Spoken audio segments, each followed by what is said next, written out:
ಎಲ್ಲರಿಗೂ ನಮಸ್ತೆ. ಎಲ್ಲ ನನ್ನ ಸ್ಪರ್ಧಾ ಮಿತ್ರರಿಗೆ ಶಾರದಾ ಅಕಾಡೆಮಿಗೆ ಆತ್ಮೀಯವಾದಂತಹ ಸ್ವಾಗತ.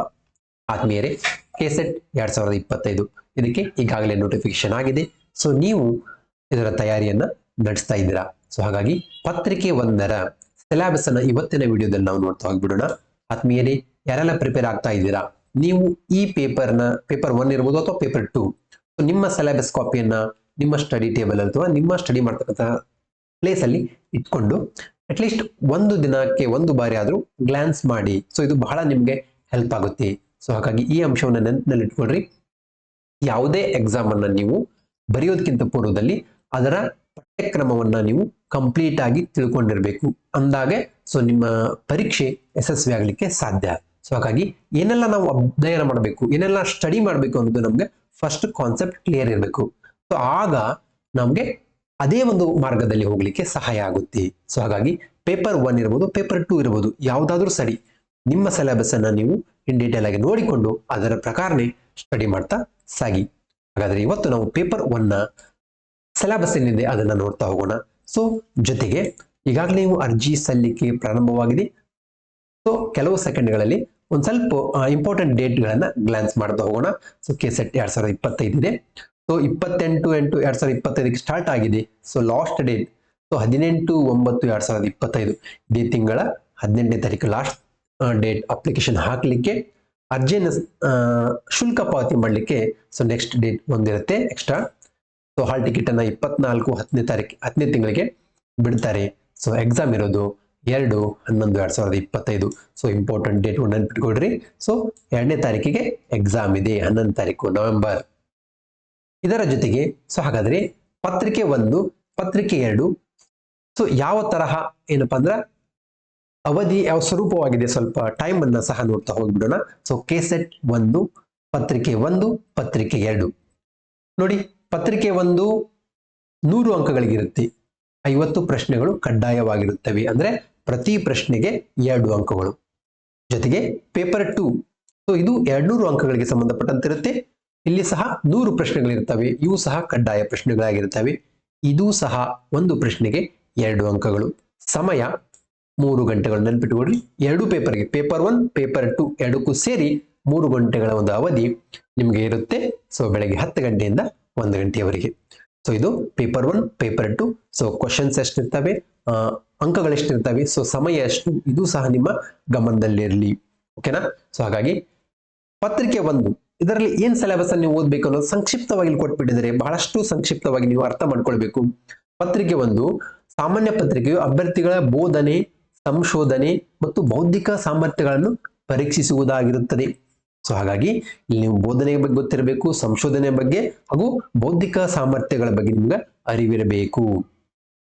ಸೊ ಇಲ್ಲೇ ಈ ಪತ್ರಿಕೆ 1 ಸಾಮಾನ್ಯ ಪತ್ರಿಕೆಯಾಗಿದ್ದು ಸಾಮಾನ್ಯ ಜ್ಞಾನ, ಬೋಧನೆ ಮತ್ತು ಸಂಶೋಧನೆಯ ಅಭಿರುಚಿಗೆ ಸಂಬಂಧಿಸಿರುತ್ತದೆ. ಇದಕ್ಕೆ ಸಂಬಂಧಪಟ್ಟಂತೆ ಪತ್ರಿಕೆ 1ರಲ್ಲಿ ಸಿಲೆಬಸ್ ಇರುತ್ತೆ. ಅಭ್ಯರ್ಥಿಗಳು ಸಾಮಾನ್ಯ ತಿಳುವಳಿಕೆಗಳನ್ನು ಗ್ರಹಿಸುವ ಯೋಚನಾ ಸಾಮರ್ಥ್ಯವನ್ನು ಅಳೆಯುವಂತದ್ದಾಗಿರುತ್ತದೆ. ಪತ್ರಿಕೆ 1ರ ಮೂಲಕ ಸೊ ಜನರಲ್ ಅವೇರ್ನೆಸ್ ಅನ್ನ ಅಳಿತಾರೆ. ಸೊ ಯಾವ ರೀತಿ ಗ್ರಹಿಸ್ತಾರೆ, ಯಾವ ರೀತಿ ಯೋಚನಾ ಸಾಮರ್ಥ್ಯವನ್ನ ಅಭ್ಯರ್ಥಿಗಳು ಹೊಂದಿದ್ದಾರೆ ಅನ್ನೋದನ್ನ ಪತ್ರಿಕೆ 1ರ ಮೂಲಕ ಅಳೆಯಲಾಗುತ್ತೆ. ಈಗಾಗಲೇ ಹೇಳಿದಂತೆ 50 ಬಹು ಆಯ್ಕೆಯ ಪ್ರಶ್ನೆಗಳನ್ನು ಒಳಗೊಂಡಿದ್ದು ಪ್ರತಿ ಪ್ರಶ್ನೆಗೆ 2 ಅಂಕಗಳಿರುತ್ತವೆ. ಇದು ಪತ್ರಿಕೆ 1 ಆದ್ರೆ ಸೊ ನೀವು ಯಾವ ಸಬ್ಜೆಕ್ಟ್ ತಗೊಂಡಿರ್ತೀರಾ ಆ ಸಬ್ಜೆಕ್ಟ್ ಪತ್ರಿಕೆ 2 ಆಗಿರುತ್ತೆ. ಇಲ್ಲಿಯೂ ಸಹ ಸೊ 100 ಕಡ್ಡಾಯ ಬಹು ಆಯ್ಕೆಯ ಪ್ರಶ್ನೆಗಳಿರ್ತಾವು. ಪ್ರತಿ ಪ್ರಶ್ನೆಗೂ ಸಹ 2 ಅಂಕಗಳಿರ್ತವೆ. ಸೊ 200 ಅಂಕಗಳಿಗೆ ಈ ಪತ್ರಿಕೆ 2 ಇರುತ್ತೆ. ಹಾಗಾದ್ರೆ ಇವೆರಡೂ ಸಹ ನಿಮ್ಮ ಗಮನದಲ್ಲಿ. ಸೊ ಪೇಪರ್ 1 ಇದರ ಒಂದು ಸಿಲೆಬಸ್ ಅನ್ನು ನಾವು ಈಗ ನೋಡ್ತಾ ಹೋಗ್ಬಿಡೋಣ. ಸೊ ಆತ್ಮೀಯರೇ, ಪತ್ರಿಕೆ 1ರಲ್ಲಿ the main objective is to assess the teaching and research capability of the candidates. So ಏನು ಅಭ್ಯರ್ಥಿಗಳ ಬೋಧನೆ ಮತ್ತು ಸಂಶೋಧನಾ ಸಾಮರ್ಥ್ಯಗಳನ್ನು ಅಳೆಯೋದಾಗಿರುತ್ತೆ. The test aims to assessing the teaching and research aptitude as well. ಅದರ ಜೊತೆಗೆ ಸಂಶೋಧನೆ ಮತ್ತು ಬೋಧನಾ ಸಾಮರ್ಥ್ಯವನ್ನ ಅಳೆಯುವ ಗುರಿಯನ್ನ ಈ ಪತ್ರಿಕೆ 1 ಹೊಂದಿದೆ. ಅಂದ್ರೆ ಅಭ್ಯರ್ಥಿಗಳ ಒಂದು ಬೋಧನಾ ಸಾಮರ್ಥ್ಯವನ್ನ ಮತ್ತು ಸಂಶೋಧನಾ ಸಾಮರ್ಥ್ಯವನ್ನ ಅಳಿತಕ್ಕಂಥ ಗುರಿಯನ್ನು ಹೊಂದಿದೆ. Candidates are expected to possess and exhibit cognitive abilities which include comprehension, analysis, evaluation, understanding the structure of arguments, deductive and inductive reasoning. So ಆತ್ಮೀಯರೇ, ಸೊ ಇಲ್ಲಿ ಏನಪ್ಪಾ ಅಂದ್ರ ಅಭ್ಯರ್ಥಿಗಳ ಕಾಗ್ನಿಟಿವ್ ಅಬಿಲಿಟಿಗಳನ್ನ ಹೊಂದಿರಬೇಕು. ಅಂದ್ರೆ ಏನು, ಅರಿವಿನ ಸಾಮರ್ಥ್ಯ, ಜ್ಞಾನದ ಸಾಮರ್ಥ್ಯವನ್ನು ಹೊಂದಿರಬೇಕು, ಅವುಗಳನ್ನ ಪ್ರದರ್ಶಿಸಬೇಕು. ಯಾವ್ಯಾವಪ್ಪ ಅಂದ್ರ ಕಾಂಪ್ರೆನ್ಸ್, ಗ್ರಹಿಸುವುದು, ವಿಶ್ಲೇಷಣೆ ಮಾಡುವುದು, ಮೌಲ್ಯಮಾಪನ ಮಾಡುವುದು, ಜೊತೆಗೆ ವಾದಗಳ ಸಂರಚನೆಯನ್ನ ಅರ್ಥ ಮಾಡಿಕೊಳ್ಳುವುದು, ಅನುಗಮನ ಹಾಗೂ ನಿಗಮನ ತಾರ್ಕಿಕತೆಯನ್ನ ತಿಳಿದುಕೊಂಡಿರಬೇಕು. ಸೊ ಇದನ್ನ ಅಭ್ಯರ್ಥಿಗಳಿಂದ ನಿರೀಕ್ಷೆ ಮಾಡಲಾಗಿರುತ್ತೆ. ಅಂದ್ರೆ ಇವುಗಳ ಬಗ್ಗೆ ಸಂಪೂರ್ಣವಾದಂತಹ ಮಾಹಿತಿಯನ್ನ ನಾವು ಹೊಂದಿರಬೇಕು. The candidates are expected to have general awareness about teaching and learning process in the higher education system. So ಉನ್ನತ ಶಿಕ್ಷಣ ವ್ಯವಸ್ಥೆಯಲ್ಲಿ ಬೋಧನೆ ಮತ್ತು ಕಲಿಕಾ ಪ್ರಕ್ರಿಯೆ ಬಗ್ಗೆ ಒಂದು ಸಾಮಾನ್ಯ ತಿಳುವಳಿಕೆ ಅವರಿಗೆ ಇರಬೇಕು. Further, they should be aware of interaction between people, environment, natural resources and their impact on the quality of life. ಇದಲ್ಲದೆ ಅಭ್ಯರ್ಥಿಗಳು ಏನಪ್ಪಾ ಅಂದ್ರೆ ಜೀವನದ ಮೇಲೆ ಜನರು, ಪರಿಸರ ಹಾಗೂ ನೈಸರ್ಗಿಕ ಸಂಪನ್ಮೂಲಗಳ ಪ್ರಭಾವ ಯಾವ ರೀತಿ ಗುಣಮಟ್ಟದ ಜೀವನದ ಮೇಲೆ ಬೀರುತ್ತೆ ಅನ್ನೋದನ್ನ ಆ ಅಭ್ಯರ್ಥಿಗಳು ಹೊಂದಿರಬೇಕು, ಅದರ ಅರಿವು ಹೊಂದಿರಬೇಕು. Okay, so they should aware of interaction between people. So ಹಾಗಾಗಿ ಇಲ್ಲಿ ಬಹಳ ಸ್ಪಷ್ಟವಾಗಿ ಆ ಅಭ್ಯರ್ಥಿಗಳು ಗುಣಮಟ್ಟದ ಜೀವನವನ್ನ ನಡೆಸಲಿಕ್ಕೆ ಇವು ಯಾವ ರೀತಿ ಪರಿಣಾಮ ಬೀರ್ತಾವು ಅನ್ನೋದು ಸಹ ಆ ಅಭ್ಯರ್ಥಿಗಳು ತಿಳ್ಕೊಂಡಿರ್ಬೇಕು. ಸೊ ಇಲ್ಲೇ 10 ಯೂನಿಟ್ಗಳನ್ನ ಮಾಡಿ ಕೊಟ್ಟಿದ್ದಾರೆ. ಸೊ ಈ 10 ಯೂನಿಟ್ಗಳು ನಿಮ್ಗೆ ಸ್ಪಷ್ಟವಾಗಿ ನೋಡ್ಕೊಂಡ್ಬಿಡೋಣ. Unit 1 teaching aptitude. ಸೊ ಹಾಗಾದ್ರೆ ಬೋಧನಾ ಸಾಮರ್ಥ್ಯ, ಬೋಧನಾ ಅಭಿಕ್ಷಮತೆಯ ಬಗ್ಗೆ ತಿಳ್ಕೊಂಡಿರ್ಬೇಕು. ವೆರಿ ಕ್ಲಿಯರ್ ನೋಡ್ರಿ, ಬೋಧನೆ ಬಗ್ಗೆ ಗೊತ್ತಿರಬೇಕು. ಹಾಗಾದ್ರೆ ಟೀಚಿಂಗ್ ಅಂದ್ರೆ ಏನು, ಅದರ concept, objectives, levels of teaching, ಅಲ್ಲ ಮೆಮೊರಿ ಬರುತ್ತೆ, understanding and reflective, characteristics and basic requirement. ಬೋಧನೆ ಅಂದ್ರೆ ಏನು, ಅದರ ಒಂದು ಪರಿಕಲ್ಪನೆ, ಉದ್ದೇಶಗಳು. ಸೊ ಲೆವೆಲ್ಸ್ ಆಫ್ ಟೀಚಿಂಗ್, ಇನ್ನು ಬೋಧನಾ ಮಟ್ಟ, ವಿವಿಧ ಬೋಧನಾ ಮಟ್ಟಗಳಿರ್ತಾವೆ. ಇಲ್ಲಿ ಸ್ಮರಣೆಯ ಮಟ್ಟ, ತಿಳುವಳಿಕೆಯ ಮಟ್ಟ ಹಾಗೂ ಪ್ರತಿಫಲನಾತ್ಮಕ ಮಟ್ಟ, ಜೊತೆಗೆ ಬೋಧನೆಯ ಗುಣಲಕ್ಷಣಗಳು ಹಾಗೂ ಮೂಲಭೂತ ಅಂಶಗಳು ಗೊತ್ತಿರಬೇಕು. ಬೋಧನೆಯ ಬಗ್ಗೆ ತಿಳಿದುಕೊಂಡಂತೆ ಲರ್ನರ್ ಕ್ಯಾರೆಕ್ಟರಿಸ್ಟಿಕ್ಸ್ ಗೊತ್ತಿರಬೇಕು, ಕಲಿಯುವನ ಗುಣಲಕ್ಷಣಗಳು. ಇದರಲ್ಲಿ ನೋಡ್ರಿ, ಅಡೋಲ್ಸೆನ್ಸ್ ಲರ್ನರ್, ಅಡಲ್ಟ್ ಲರ್ನರ್ಸ್ ಅಂತ ಬರ್ತಾರೆ. ಸೊ ಹದಿಹರೆಯದ ಕಲಿಯುವವರು ಹಾಗೂ ವಯಸ್ಕ ಕಲಿಯುವವರು. ಸೊ ಅವರ academic, social, emotional and cognitive individual differences ಸಹ ಗೊತ್ತಿರಬೇಕು. ಏನು ಹದಿಹರೆಯದು ಮತ್ತು ವಯಸ್ಕರಿರ್ತಾರೆ, ಅವರ ಏನು ಶೈಕ್ಷಣಿಕ, ಸಾಮಾಜಿಕ ಹಾಗೂ ಭಾವನಾತ್ಮಕ ಹಾಗೂ ಜ್ಞಾನಾತ್ಮಕ ಅರಿವಿನ ಬಗ್ಗೆ ನೀವು ಗೊತ್ತಿರಬೇಕು. ಈ ಅಡೋಲ್ಸೆನ್ಸ್ ಮತ್ತು ಅಡಲ್ಟ್ ಲರ್ನರ್ ಬಗ್ಗೆ, ಅವರ ಜೊತೆಗೆ ಅವರ ಇಂಡಿವಿಜುವಲ್ ಡಿಫರೆನ್ಸ್, ಏನು ವೈಯಕ್ತಿಕ ಭಿನ್ನತೆಯ ಬಗ್ಗೆ ಅರಿವು ನಿಮಗಿರಬೇಕು. Factors affecting teaching related to teacher, learner, support material, institutional facilities, learning environment and institution. So ಹಾಗಾದ್ರೆ ಬೋಧನೆಗೆ ಏನೆಲ್ಲ ಪರಿಣಾಮ ಬೀರ್ತಾ ಇದ್ದವು, ಯಾವೆಲ್ಲ ಪರಿಣಾಮ ಬೀರ್ತಾ ಇದ್ದವು, ಶಿಕ್ಷಕರು, ಕಲಿಯುವವರು, ಆಮೇಲೆ ಬೋಧನಾ ಸೌಲಭ್ಯಗಳು, ಸಾಂಸ್ಕೃತಿಕ ಸೌಲಭ್ಯಗಳು, ಇನ್ಸ್ಟಿಟ್ಯೂಷನಲ್ ಫೆಸಿಲಿಟೀಸ್ ಅಂದ್ರೆ ಸಂಸ್ಥೆಯಲ್ಲಿರ್ತಕ್ಕಂತಹ ಬೋಧನೆಗೆ ಪೂರಕವಾದಂತಹ ಅಂಶಗಳಿರ್ಬೋದು, ಪರಿಸರ ಇರ್ಬೋದು ಹಾಗೂ ಸಂಸ್ಥೆ, ಇವೆಲ್ಲವೂ ಸಹ ಬೋಧನೆಯ ಮೇಲೆ ಪರಿಣಾಮ ಬೀರ್ತಾ ಇದ್ದಾವೆ. ಸೊ ಅವುಗಳ ಬಗ್ಗೆ ಗೊತ್ತಿರಲಿ. Methods of teaching in institutions of higher learning. ಆದ್ಮೇಲೆ ಹೈಯರ್ ಲರ್ನಿಂಗ್, ಸೊ ಉನ್ನತ ಕಲಿಕಾ ಹಂತದಲ್ಲಿ, ಕಲಿಕಾ ಸಂಸ್ಥೆಗಳಲ್ಲಿ ಬೋಧನಾ ವಿಧಾನಗಳು ಯಾವಿದ್ದಾವೆ. Teacher centred versus learner centred, ಅಂದ್ರೆ ಶಿಕ್ಷಕ ಕೇಂದ್ರಿತ ಮತ್ತು ವಿದ್ಯಾರ್ಥಿ ಕೇಂದ್ರಿತ ಬೋಧನಾ ವಿಧಾನಗಳು. Offline versus online methods. So ನಿಮ್ಮೆಲ್ಲರಿಗೂ ಗೊತ್ತು, ಕೊರೋನಾ ಬಂದ ನಂತರ ಆನ್ಲೈನ್ ಮೆಥಡ್ಸ್ ಗಳ ಬಗ್ಗೆ ನಾವು ಹೆಚ್ಚು ಗಮನ ಕೊಡಬೇಕಾಗಿದೆ. ಸೊ ಆಫ್ಲೈನ್ ಯಾವ ತರ ಇರುತ್ತೆ, ಇದರಲ್ಲಿ ಆನ್ಲೈನ್ ಅಲ್ಲಿ ನೋಡಿ ಸ್ವಯಂ ಪ್ರಭಾ, ಸೊಮ್ಮು ಇತ್ಯಾದಿಗಳ ಏನು ಆನ್ಲೈನ್ ಪ್ಲಾಟ್ಫಾರ್ಮ್ ಇದಾವಲ್ಲ, ಅವುಗಳ ಬಗ್ಗೆ ತಿಳ್ಕೊಂಡಿರ್ರಿ. ಟೀಚಿಂಗ್ ಸಪೋರ್ಟ್ ಸಿಸ್ಟಮ್, ಬೋಧನೆಗೆ ಪೂರಕವಾದಂತಹ ಅಂಶಗಳು. Traditional, modern and ICT based. ಪ್ರಾಚೀನ ಇರ್ಬೋದು, ಸಾಂಪ್ರದಾಯಿಕ, ಆಧುನಿಕ ಮತ್ತು ICT ಬೇಸ್ಡ್ ಏನು ಟೀಚಿಂಗ್ ಸಪೋರ್ಟ್ ಸಿಸ್ಟಮ್ ಅದಲ್ಲ, ಅದು ಗೊತ್ತಿರಲಿ. ಇವ್ಯಾಲ್ಯೂಯೇಷನ್ ಸಿಸ್ಟಮ್ಸ್, ಮೌಲ್ಯಮಾಪನ ವ್ಯವಸ್ಥೆಯಲ್ಲಿ ಅದರ ಮೂಲಭೂತ ಅಂಶಗಳಿರ್ಬೋದು, ಅದರ ವಿಧಗಳು, ಟೈಪ್ಸ್ ಆಫ್ ಇವ್ಯಾಲ್ಯೂಯೇಷನ್. ಜೊತೆಗೆ evaluation in choice based credit system in higher education. ಉನ್ನತ ಶಿಕ್ಷಣ ವ್ಯವಸ್ಥೆಯಲ್ಲಿ ಏನು CBCS ಅಂತ ಚಾಯ್ಸ್ ಬೇಸ್ಡ್ ಕ್ರೆಡಿಟ್ ಸಿಸ್ಟಮ್ ಇದೆ, ಅದರ ಬಗ್ಗೆ ಗೊತ್ತಿರಬೇಕು. ಜೊತೆಗೆ ಕಂಪ್ಯೂಟರ್ ಬೇಸ್ಡ್ ಟೆಸ್ಟಿಂಗ್, ಇನ್ನೋವೇಷನ್ಸ್ ಇನ್ ವ್ಯಾಲ್ಯೂಯೇಷನ್. ಕಂಪ್ಯೂಟರ್ ಆಧಾರಿತ ಪರೀಕ್ಷೆಗಳನ್ನು ಮಾಡಲಾಗ್ತಾ ಇದೆ. ಸೊ ಮೌಲ್ಯಮಾಪನದಲ್ಲಿ ಹೊಸ ಹೊಸ ಆವಿಷ್ಕಾರಗಳಾಗ್ತಾ ಇದೆ, ಅವುಗಳ ಬಗ್ಗೆ ಅರಿವಿರಲಿ. ನೆಕ್ಸ್ಟ್ ಯೂನಿಟ್ 2 ನೋಡೋದಾದ್ರೆ ರಿಸರ್ಚ್ ಅಪ್ಟಿಟ್ಯೂಡ್. ಸೊ ಸಂಶೋಧನಾ ಸಾಮರ್ಥ್ಯದ ಬಗ್ಗೆ, ಅದರ ಅರ್ಥ, ಟೈಪ್ಸ್, ಕ್ಯಾರೆಕ್ಟರಿಸ್ಟಿಕ್ಸ್, ವಿಧಗಳು, ಗುಣಲಕ್ಷಣಗಳು, ಇದರಲ್ಲಿ ಪಾಸಿಟಿವಿಸಮ್ ಮತ್ತು ಪೋಸ್ಟ್ ಪಾಸಿಟಿವಿಸಮ್ ಅಪ್ರೋಚ್ ಅಂತ ಬರುತ್ತೆ, ಅದು ಗೊತ್ತಿರಲಿ. ನೆಕ್ಸ್ಟ್ ಮೆಥಡ್ಸ್ ಆಫ್ ರಿಸರ್ಚ್, ಸಂಶೋಧನೆಯ ವಿಧಾನಗಳು, experimental, descriptive, historical, qualitative, quantitative, ಪ್ರಯೋಗಾತ್ಮಕ, ವಿವರಣಾತ್ಮಕ, ಐತಿಹಾಸಿಕ, ಗುಣಾತ್ಮಕ ಮತ್ತು ಪರಿಮಾಣಾತ್ಮಕ ಸಂಶೋಧನಾ ವಿಧಾನಗಳು, ಅವುಗಳನ್ನು ತಿಳ್ಕೊಳ್ಳ್ರಿ.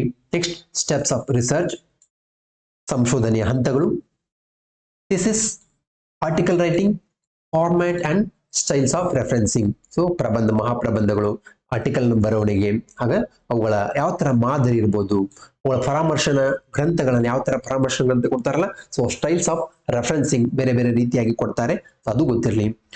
ನೆಕ್ಸ್ಟ್ ಅಪ್ಲಿಕೇಶನ್ ಇನ್ ICT ರಿಸರ್ಚ್. ಸೊ ಸಂಶೋಧನೆಯಲ್ಲಿ ICT ಅನ್ವಯ, so information and communication technology. ಜೊತೆಗೆ ರಿಸರ್ಚ್ ಎಥಿಕ್ಸ್, ಸಂಶೋಧನಾ ನೀತಿಗಳು ಅಥವಾ ಸಂಶೋಧನೆಯಲ್ಲಿ ನೈತಿಕತೆ. ಓಕೆ, ನೆಕ್ಸ್ಟ್ ನೋಡೋದ ಯೂನಿಟ್ 3 ಕಾಂಪ್ರೆನ್ಷನ್. ಒಂದು ಪ್ಯಾಸೇಜ್ ಅನ್ನು ಕೊಟ್ಟಿರ್ತಾರೆ, ಸೊ ಆ ಪ್ಯಾಸೇಜ್ ಅನ್ನ ನೀವು ಗ್ರಹಿಸಿಕೊಂಡು ಆ ಕ್ವಶನ್ಸ್ಗೆ ಅರ್ಥ ಆನ್ಸರ್ ಮಾಡಬೇಕು.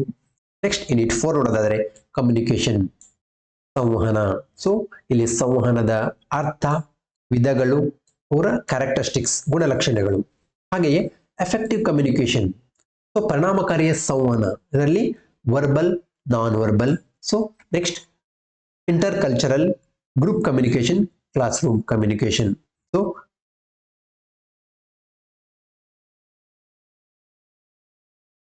ಇಲ್ಲಿ ಇನ್ನು ಶಾಬ್ದಿಕ, ಹಾಗೆ ಅಶಾಬ್ದಿಕ ಇರ್ಬೋದು. ಸೊ ಅಂತರ್ ಸಾಂಸ್ಕೃತಿಕ, ಇಂಟರ್ ಕಲ್ಚರಲ್ ಅಂತ ಕರಿತೀವಿ. ಸೊ ಸಾಮೂಹಿಕ ಸಂವಹನ ಇರ್ಬೋದು, ತರಗತಿ ಸಂವಹನ. ಸೊ ಇಲ್ಲಿ ಯಾವುದು ಪರಿಣಾಮಕಾರಿ, ಸೊ ಎಲ್ಲದರ ಬಗ್ಗೆ ಗೊತ್ತಿರಲಿ. ಹಾಗೆ ಬ್ಯಾರಿಯರ್ಸ್ ಆಫ್ ಎಫೆಕ್ಟಿವ್ ಕಮ್ಯುನಿಕೇಶನ್, ಇನ್ನು ಪರಿಣಾಮಕಾರಿಯ ಸಂವಹನಕ್ಕೆ ಇನ್ನು ಅಡೆತಡೆಗಳಿದಾವೆ, ಏನು ಬ್ಯಾರಿಯರ್ಸ್ ಇದಾವೆ. ಮಾಸ್ ಮೀಡಿಯಾ ಅಂಡ್ ಸೊಸೈಟಿ, ಸಮೂಹ ಮಾಧ್ಯಮ ಮತ್ತು ಸಮಾಜ. ಇನ್ನು ಯೂನಿಟ್ 5 ಹೋಗೋದಾದ್ರೆ mathematical reasoning and aptitude. So ಹಾಗಾದ್ರೆ ಸೊ ಇಲ್ಲಿ ನಿಮಗೆ ಮ್ಯಾಥಮೆಟಿಕಲ್ ರೀಸನಿಂಗ್, ಅದರ ತಾರ್ಕಿಕತೆ ಮತ್ತು ಸಾಮರ್ಥ್ಯದ ಗೊತ್ತಿರಬೇಕು ಸ್ವಲ್ಪ. ಸೊ ಗಣಿತಕ್ಕೆ ಸಂಬಂಧಪಟ್ಟಂತೆ ನೀವಿಲ್ಲಿ ಪ್ರಾಕ್ಟೀಸ್ ಮಾಡ್ಕೊಂಡಿರ್ಬೇಕು. ಸೊ ಟೈಪ್ಸ್ ಆಫ್ ರೀಸನಿಂಗ್, ಅದರ ವಿಧಗಳು, number series, letter series, codes, relationship, ಸಂಖ್ಯಾ ಸರಣಿ ಬರುತ್ತೆ, ಅಕ್ಷರ ಸರಣಿ ಬರುತ್ತೆ, ಕೋಡಿಂಗ್ ಡಿಕೋಡಿಂಗ್ ಬರುತ್ತೆ, ಸಂಬಂಧಗಳ ಬಗ್ಗೆ. ಸೊ ಈ ತರ ಪ್ರಶ್ನೆಗಳನ್ನ ಕೇಳಲಾಗುತ್ತೆ. ನೆಕ್ಸ್ಟ್ ಮ್ಯಾಥಮೆಟಿಕಲ್ ಆಪ್ಟಿಟ್ಯೂಡ್, ನಿಮಗೆ ಫ್ರಾಕ್ಷನ್ ಇರಬಹುದು, ಭಿನ್ನರಾಶಿ, ಟೈಮ್ ಅಂಡ್ ಡಿಸ್ಟೆನ್ಸ್, ಸಮಯ ಮತ್ತು ದೂರ, ರೇಷಿಯೋ, ಅನುಪಾತ, ಪ್ರೊಪರೇಷನ್ ಅಂಡ್ ಪರ್ಸೆಂಟೇಜ್, ಸಮಾನುಪಾತ ಮತ್ತು ಶೇಕಡ, ಪ್ರಾಫಿಟ್ ಅಂಡ್ ಲಾಸ್, ಲಾಭ ನಷ್ಟ, ಇಂಟ್ರೆಸ್ಟ್ ಅಂಡ್ ಡಿಸ್ಕೌಂಟಿಂಗ್. ಸೊ ಇಲ್ಲಿ ಬಡ್ಡಿ ಮತ್ತು ಸೋಡಿ, ರಿಯಾಯಿತಿ ಅಂತ ಕರೀತಾರಲ್ಲ, ಹಾಗೆ ಸರಳ ಬಡ್ಡಿ, ರಿಯಾಯಿತಿ ಬಗ್ಗೆ, ಎವರೇಜಸ್, ಸರಾಸರಿ ಬಗ್ಗೆ. ಸೊ ಇತ್ಯಾದಿ ಬೇಸಿಕ್ ಏನು ಕಾನ್ಸೆಪ್ಟ್ ಇರ್ತಾವಲ್ಲ ಗಣಿತಕ್ಕೆ ಸಂಬಂಧಪಟ್ಟಂತೆ ಸ್ಪರ್ಧಾತ್ಮಕ ಪರೀಕ್ಷೆಗೆ, ಸೊ ಆ ರೀಸನಿಂಗ್ ಎಬಿಲಿಟಿನ ನೀವು ಪ್ರಾಕ್ಟೀಸ್ ಮಾಡಿರ್ಬೇಕು. ಸೊ ಬಹಳಷ್ಟು ನಿಮಗೆ ಹೆಲ್ಪ್ ಆಗುತ್ತೆ. ಸೊ ಇವು ನೀವು ಪ್ರಾಕ್ಟೀಸ್ ಮಾಡ್ಕೊಂಡ್ಬಿಟ್ರೆ ಈಸಿಯಾಗಿ ಅಟೆಂಡ್ ಮಾಡಲಿಕ್ಕೆ ಹೆಲ್ಪ್ ಆಗುತ್ತೆ. ಪ್ರತಿ ಘಟಕದಿಂದ ಒಂದು ಗೊತ್ತಿರಲಿ, ಪ್ರತಿ ಘಟಕದಿಂದ 5 ಪ್ರಶ್ನೆಗಳು ಬರ್ತವೆ. ಪ್ರತಿ ಘಟಕದಿಂದ 5 ಪ್ರಶ್ನೆಗಳು ನಿಮಗೆ ಈ ಒಂದು ಪತ್ರಿಕೆ ಒಂದರಲ್ಲಿ ನೋಡಬಹುದು. ಯೂನಿಟ್ 6 ನೋಡಿದರೆ ಲಾಜಿಕಲ್ ರೀಸನಿಂಗ್, ಏನು ತಾರ್ಕಿಕ ಒಂದು ತರ್ಕದ ಬಗ್ಗೆ ಅಥವಾ ತಾರ್ಕಿಕ ಸಮರ್ಥನೆ ಬಗ್ಗೆ ನೋಡೋದಾದ್ರೆ, understanding the structures of arguments, ವಾದಗಳ ಕೊಟ್ಟಿರ್ತಾರೆ, ವಾದಗಳ ಸ್ಟ್ರಕ್ಚರ್ ಅನ್ನ, ಅದರ ರಚನೆಯನ್ನ ನೀವು ಅರ್ಥ ಮಾಡಿಕೊಳ್ಳಬೇಕು. So argument forms, structures of categorical prepositions, moods and figure, formal and informal falses, usage of language, connotations, denotations of terms, classical square of opposition. ಇಲ್ಲೇ ನೀವು ಮುಖ್ಯವಾಗಿ ವಾದಗಳು ಮತ್ತು ಹೇಳಿಕೆಗಳು ಅಂತ ಬರ್ತಾವಲ್ಲ, ಆ ತರದ ಪ್ರಶ್ನೆಗಳಿಗೆ ಸೊ ಈ ಲಾಜಿಕಲ್ ರೀಸನಿಂಗ್ ಅನ್ನ ನಾವು ನೋಡ್ಬೇಕಾಗತ್ತೆ. ಸೊ ಇಲ್ಲಿ ಅದರ ಯಾವ ತರ ವಾದಗಳ ರೂಪಗಳಿದ್ದಾವೆ, ಅವುಗಳ ವರ್ಗೀಕರಣ ಇರ್ಬೋದು, ಬೇರೆ ಬೇರೆ ಆಕೃತಿಗಳು, ಔಪಚಾರಿಕ, ಅನೌಪಚಾರಿಕ, ಸೊ ಸ್ಟೇಟ್ಮೆಂಟ್ಸ್ ಗಳನ್ನು ನೋಡ್ಬೋದು, ಅಲ್ಲಿ ಬಳತಕ್ಕಂಥ ಭಾಷೆ, ಪದಗಳು, ಸೊ ಅವುಗಳ ಅರ್ಥ ಇರ್ಬೋದು, ಆಮೇಲೆ ಸೂಚನೆಗಳನ್ನಿರ್ಬೋದು. ಕ್ಲಾಸಿಕಲ್ ಅಪೋಸಿಷನ್ ಅಂದ್ರೆ ಇಲ್ಲಿ ಕಾಂಟ್ರಾಡಿಕ್ಷನ್ ಸ್ಟೇಟ್ಮೆಂಟ್ ಇರ್ತಾವಲ್ಲ, ಸೊ ವಿರೋಧಾಭ್ಯಾಸದ ಹೇಳಿಕೆಗಳು. ಸೊ ಇವುಗಳ ಬಗ್ಗೆ ನೀವು ಇಲ್ಲೇ ಆರ್ಗ್ಯುಮೆಂಟ್ಸ್ ಅಂತ ನೋಡ್ಬೋದು. ಇದನ್ನ understanding of structure of arguments. So ಆ ತರದ ಹೇಳಿಕೆಗಳನ್ನ ನೀವು ಪ್ರಾಕ್ಟೀಸಸ್ ಮಾಡಿ. ಸೊ ನೆಕ್ಸ್ಟ್ ನೋಡೋದಾದ್ರೆ evaluating and distinguishing deductive and inductive reasoning. So ಅನುಗಮನ ನಿಗಮನ ಏನೋ ತಾರ್ಕಿಕತೆ ಇದೆ, ಸೊ ಅದರ ಮೌಲ್ಯಮಾಪನ ಹಾಗೂ ಅವುಗಳ ಪ್ರತ್ಯೇಕಿಸುವುದನ್ನ ನೀವು ಗುರುತಿಸಬೇಕು ಸ್ಟೇಟ್ಮೆಂಟ್ಸ್ಗಳಲ್ಲಿ. ಸೊ ಅನಾಲಗೀಸ್ ಸಾದೃಶ್ಯಗಳು. ನೆಕ್ಸ್ಟ್ ವೆನ್ ಡೈಗ್ರಾಮ್ಗಳನ್ನ ಸೊ ಅವುಗಳ ಮೂಲಕ ವಾದಗಳ ಸಿಂಧುತ್ವವನ್ನು ಸ್ಥಾಪಿಸೋದು. ಸೊ ವ್ಯಾಲಿಡಿಟಿ ಆಫ್ ಆರ್ಗ್ಯುಮೆಂಟ್ಸ್ ಅಂತ ಕರಿತೀವಿ. ನೆಕ್ಸ್ಟ್ ಇಂಡಿಯನ್ ಲಾಜಿಕಲ್, ಸೊ ಭಾರತೀಯ ತರ್ಕ, ಅದರಲ್ಲಿ ಮೀನ್ಸ್ ಆಫ್ ನಾಲೆಜ್. ಸೊ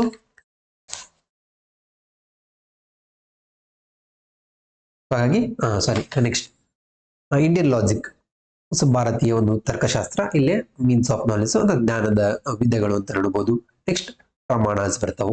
ಬಹಳ ಮುಖ್ಯವಾಗಿ ಇಲ್ಲೇ ಪ್ರತ್ಯಕ್ಷ, ಸೊ ಪ್ರಿಸೆಪ್ಷನ್ ಅನುಮಾನ, ಇನ್ಫರೆನ್ಸ್ ಉಪಮಾನ, ಸೊ ಕಂಪ್ಯಾರಿಸನ್ ಶಬ್ದ, ವರ್ಬಲ್ ಟೆಸ್ಟಿಮನಿ, ಅರ್ಥಪತ್ತಿ implication.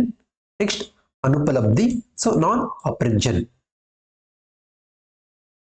So next structure and kinds of ಅನುಮಾನ, ಇನ್ಫರೆನ್ಸ್, ವ್ಯಾಪ್ತಿ, ಇನ್ವೇರಿಯಬಲ್ ರಿಲೇಷನ್, ಹೇತ್ವಾಭಾಸಸ್, ಫಾಲ್ಸಿಸ್ ಆಫ್ ಇನ್ಫರೆನ್ಸನ್ಸ್. ಸೊ ಹಾಗಾದ್ರೆ ಇಲ್ಲಿ ಅನುಮಾನ, ವ್ಯಾಪ್ತಿ, ಹೇತ್ವಾಭಾಸ ಇವುಗಳ ರಚನೆ ಮತ್ತು ವಿಧಗಳ ಬಗ್ಗೆ ಅರಿವಿರಬೇಕು. ಸೊ ಮುಖ್ಯವಾಗಿ ಈ ಒಂದು ಯೂನಿಟ್ 6 ಇದೆಯಲ್ಲ, ಸ್ವಲ್ಪ ಪ್ರಾಕ್ಟೀಸ್ ಮೂಲಕ ನಾವು ಇದನ್ನ ಸ್ವಲ್ಪ ಈಸಿಯಾಗಿ ಅರ್ಥ ಮಾಡ್ಕೊಳ್ಬೇಕು. ಶಬ್ದಶಃ ನೋಡೋದಾದ್ರೆ ಅಷ್ಟು ಸರಳ ಅರ್ಥ ಆಗೋದಿಲ್ಲ, ಉದಾಹರಣೆಗಳ ಮೂಲಕ ನೋಡಿದಾಗ ನಮಗೆ ಅರಿವಿಗೆ ಬರುತ್ತೆ.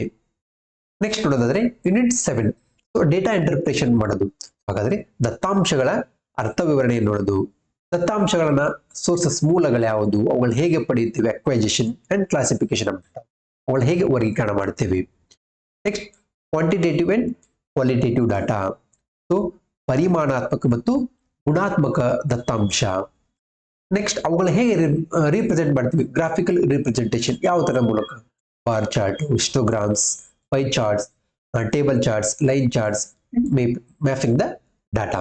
ನೆಕ್ಸ್ಟ್ ಡಾಟಾ ಇಂಟರ್ಪ್ರಿಟೇಷನ್, ಅವುಗಳ ಅರ್ಥವಿವರಣೆ ನೋಡೋದು. ಹಾಗೆ next data and governance, so ದತ್ತಾಂಶ ಹಾಗೂ ಏನು ಪ್ರಶಾಸನ ಅಂತ ಹೇಳ್ಬೋದು. Next unit 8 information and communication technology. So ನಾವಿದನ್ನ ICT ಅಂತೀವಿ. ಇತ್ತೀಚೆಗೆ ಇದು ICT ಬಹಳ ಪ್ರಾಮುಖ್ಯತೆಯನ್ನು ಪಡಿತಾ ಇದೆ. ಸೊ ನೋಡೋದಾದ್ರೆ ICT general abbreviations and terminology. So ಇದರಲ್ಲಿ ಬರ್ತಕ್ಕಂಥ ಕಾಮನ್ ಅಬ್ರಿವೇಷನ್ಸ್ ಗಳನ್ನ ನಾವು ಗೊತ್ತಿರಬೇಕು. So ICT information and communication technology, RAM, ROM, so ಈ ತರ ಅಬ್ರಿವೇಷನ್ಸ್ ಗಳನ್ನ ಕೆಲವೊಂದು ಟರ್ಮಿನಾಲಜಿಗಳನ್ನ ನೋಡ್ಕೊಂಡಿರ್ರಿ. Basic of internet, email, audio and video conference. So ಅಂತರ್ಜಾಲದ ಒಂದು ಬೇಸಿಕ್ ಮಾಹಿತಿಯನ್ನು ತಿಳ್ಕೊಂಡಿರ್ಬೇಕು. ಇಮೇಲು, ಆಡಿಯೋ ಮತ್ತು ವಿಡಿಯೋ ಕಾನ್ಫರೆನ್ಸ್ ಗಳ ಬಗ್ಗೆ ಗೊತ್ತಿರಲಿ. ಹಾಗೆಯೇ digital initiatives in higher education, ಉನ್ನತ ಶಿಕ್ಷಣದಲ್ಲಿ ಏನು ಡಿಜಿಟಲ್ ಹೊಸ ಇನಿಷಿಯೇಟಿವ್ ಆಗ್ತಾ ಇದ್ದೇವೆ ಅವುಗಳ ಬಗ್ಗೆ ಅರಿವಿರಲಿ. Next ICT and governance. Next unit 9 ನೋಡೋದಾದ್ರೆ ಪೀಪಲ್, ಡೆವಲಪ್ಮೆಂಟ್ ಅಂಡ್ ಎನ್ವಿರಾನ್ಮೆಂಟ್. ಹಾಗಾದ್ರೆ ಜನರು, ಅಭಿವೃದ್ಧಿ ಹಾಗೂ ಪರಿಸರ. ಸೊ ಇವುಗಳು ಒಟ್ಟಿಗೆ ಇದ್ದಾಗ ಒಟ್ಟಿಗೆ ಸಾಗಬೇಕು, ಪರಸ್ಪರ ಪೂರಕವಾಗಿರಬೇಕು. Next development and environment. So millennium development and sustainable developments goals. So ಈ ಮೊದಲು 2015 ಮಿಲೇನಿಯಂ ಡೆವಲಪ್ಮೆಂಟ್ಸ್ ಗೋಲ್ ಇದ್ವು. ನೆಕ್ಸ್ಟ್ ಈಗ SDG ಅಂತ 2030 ಸಾಧಿಸಬೇಕಿತ್ತು 17 ಗುರಿಗಳನ್ನು ಹಾಕಿಕೊಳ್ಳಲಾಗಿದೆ. ಸೊ ಹಾಗಾದ್ರೆ ಅಭಿವೃದ್ಧಿ ಮತ್ತು ಪರಿಸರ ಹೇಗೆ ಪರಸ್ಪರ ಪೂರಕವಾಗಿವೆ ಅನ್ನೋದನ್ನ ಗೊತ್ತಿರಲಿ. Next human and environment interaction. So ಮಾನವ ಮತ್ತು ಪರಿಸರ ನಡುವಿನ ಪರಸ್ಪರ ಅಂತರ್ಕ್ರಿಯೆ. So anthropogenic activities and their impacts on environment, ಅಂದ್ರೆ ಮಾನವಜನ್ಯ ಚಟುವಟಿಕೆಗಳು ಹಾಗೂ ಅವು ಪರಿಸರದ ಮೇಲೆ ಯಾವ ರೀತಿ ಪ್ರಭಾವವನ್ನ ಬೀರಿವೆ. Next environmental issues. ಸೊ ಬಹಳಷ್ಟು ಪರಿಸರದ ಸಮಸ್ಯೆಗಳು ಬಹಳಷ್ಟು ಇದಾವೆ. ಅವು ಸ್ಥಳೀಯ ಇರಬಹುದು, ಪ್ರಾದೇಶಿಕ ಮತ್ತು ಜಾಗತಿಕ. ಸೊ ಅದರಲ್ಲಿ air pollution, water pollution, soil pollution, noise pollution, waste, ಅದರಲ್ಲಿ solid, liquid, biomedical, so hazardous means ಅಪಾಯಕಾರಿಯಾದದ್ದು. Next electronic. ಹಾಗಾದ್ರೆ ಪರಿಸರದ ಸಮಸ್ಯೆಗಳು. Next climate change and its socio economic and political dimension, ಹವಾಮಾನ ಬದಲಾವಣೆ. ಸೊ ಇದರ ಒಂದು ಸಾಮಾಜಿಕ, ಆರ್ಥಿಕ ಹಾಗೂ ರಾಜಕೀಯ ಆಯಾಮಗಳು. Next impacts of pollutants and on human health. So ಮಾನವನ ಆರೋಗ್ಯದ ಮೇಲೆ ಇನ್ನು ಈ ಮಾಲಿನ್ಯಕಾರಕಗಳದಾವಲ್ಲ, ಪೊಲ್ಯೂಟೆಂಟ್ ಅವುಗಳ ಭಾವ. ನ್ಯಾಚುರಲ್ ಅಂಡ್ ಎನರ್ಜಿ ರಿಸೋರ್ಸಸ್, ಹಾಗಾದ್ರೆ ನೈಸರ್ಗಿಕ ಹಾಗೂ ಶಕ್ತಿ ಸಂಪನ್ಮೂಲಗಳು. Solar, wind, soil, hydro, geothermal, biomass, nuclear, forest. So ಎಲ್ಲ ಏನು ಎನರ್ಜಿಯ ಮೂಲಗಳ ಬಗ್ಗೆ, ಸೊ ಅವುಗಳ ಬಗ್ಗೆ ತಿಳ್ಕೊಳ್ರಿ. ಹಾಗೆಯೇ natural hazards and disasters, mitigation strategies. ಏನು ನೈಸರ್ಗಿಕ ಅಪಾಯಗಳು ಮತ್ತು ವಿಪತ್ತುಗಳು ಬರ್ತಾವಲ್ಲ, ಸೊ ಅವುಗಳನ್ನ ತಗ್ಗಿಸುವ ತಂತ್ರಗಳ ಬಗ್ಗೆ ಗೊತ್ತಿರಲಿ. ನೆಕ್ಸ್ಟ್ ಎನ್ವಿರಾನ್ಮೆಂಟಲ್ ಪ್ರೊಟೆಕ್ಷನ್ ಆಕ್ಟ್ 1986, 1986 ಒಂದು ಪರಿಸರ ಸಂರಕ್ಷಣಾ ಕಾಯ್ದೆ. ಹಾಗೆ national action plan on climate change. So ಏನು ಹವಾಮಾನ ಬದಲಾವಣೆಗೆ ಸಂಬಂಧಪಟ್ಟಂತೆ ರಾಷ್ಟ್ರೀಯ ಒಂದು ಕ್ರಿಯಾ ಯೋಜನೆ ಇದೆ.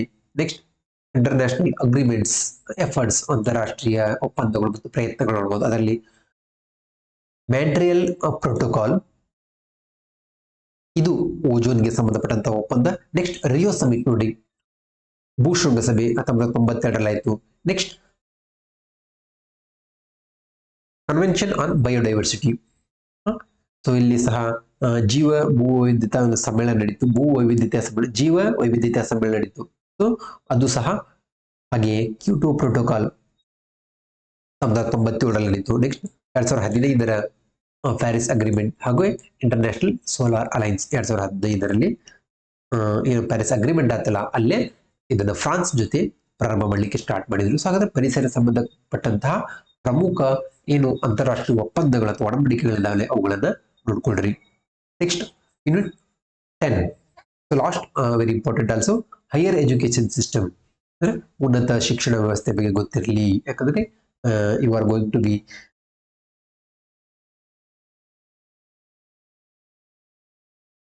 Part of higher education system. So ಅದರ ಬಗ್ಗೆ ಅರ್ಥಕೊಳ್ಳೇಬೇಕು. Next institutions on higher learning and education in ancient India, ಅಂದ್ರೆ ಪ್ರಾಚೀನ ಭಾರತದಲ್ಲಿ. ಸೊ ಯಾವ ರೀತಿ ಶಿಕ್ಷಣ ಮತ್ತು ಉನ್ನತ ಶಿಕ್ಷಣ ನಡೀತಾ ಇತ್ತು, ಉನ್ನತ ಕಲಿಕೆ ನಡೀತಾ ಇತ್ತು, ಅದರ ಬಗ್ಗೆ ನೀವು ಅರ್ಥಕೊಂಡಿರ್ಬೇಕು. ಹಾಗೆಯೇ ಪ್ರಾಚೀನ ಭಾರತ ಉನ್ನತ ಶಿಕ್ಷಣ ಸಂಸ್ಥೆಗಳ ಬಗ್ಗೆ ನಿಮ್ಗೆ ಗೊತ್ತಿರಲಿ. Next evolution of higher learning and research in post independence India, ಅಂದ್ರೆ ಸ್ವತಂತ್ರ ನಂತರದಲ್ಲಿ ಯಾವ ರೀತಿ ಉನ್ನತ ಶಿಕ್ಷಣದ ಉಗಮವಾಯಿತು, ಹಾಗೆ ಸಂಶೋಧನೆಯಲ್ಲಿ ಯಾವ ರೀತಿಯಾದಂತಹ ಉಗಮವಾಗಿದೆ ಅಂತ ನೋಡ್ಕೊಳ್ರಿ. Oriental, conventional, non conventional learning programmes in India, ಭಾರತದಲ್ಲಿ ಓರಿಯೆಂಟಲ್, ನೆಕ್ಸ್ಟ್ ಸಾಂಪ್ರದಾಯಿಕ ಹಾಗೆ ಸಾಂಪ್ರದಾಯಿಕವಲ್ಲದ ಕಲಿಕೆಯ ಬಗ್ಗೆ. Next professional, technical and skill based education, ವೃತ್ತಿಪರ, ನೆಕ್ಸ್ಟ್ ತಾಂತ್ರಿಕ ಹಾಗೂ ಕೌಶಲ್ಯ ಆಧಾರಿತ ಶಿಕ್ಷಣದ ಬಗ್ಗೆ.